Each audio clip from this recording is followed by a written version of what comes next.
கிருஷ்ண பகவான் எப்பொழுதும் தன் இடுப்பில் அணியும் ஆடைகளை மஞ்சள் நிறத்தில் இருக்கும்படிதான் செய்து அணிவார்.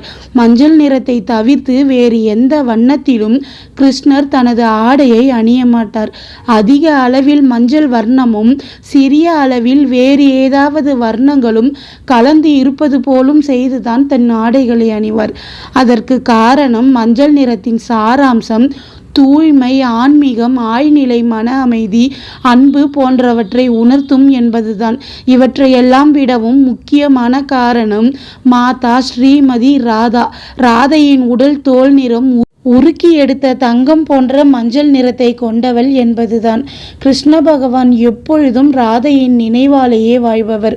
ஒவ்வொரு நொடியும் ராதை தன்னுடன் இருப்பதாகவும் அவள் நினைவுகள் எப்பொழுதும் தன் உடலிலும் தன் மனதிலும் கலந்திருக்க வேண்டும் என்றும் விரும்பிய கிருஷ்ணர் ஒவ்வொரு நாளும் தன் ஆடைகளை ராதையின் நிறமான மஞ்சள் நிறத்திலேயே இருக்கும்படி தேர்ந்தெடுத்து ராதையின் நினைவுகளுடன் மஞ்சள் நிறத்தில் கூடிய ஆடைகளை அணிந்தார்.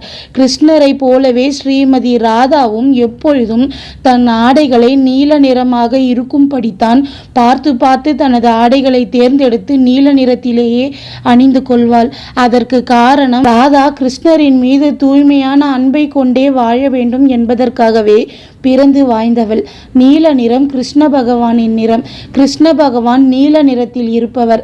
அதனால் ராதா தன் மனதில் ஒவ்வொரு கன நொடியையும் தன் கிருஷ்ணன் தன்னுடனே கலந்திருக்க வேண்டும் என்று விரும்பி ஸ்ரீமதி ராதா தன் ஆடைகளை நீல நிறத்தில் இருக்கும்படி பார்த்து பார்த்து அணிந்து கொள்வாள்.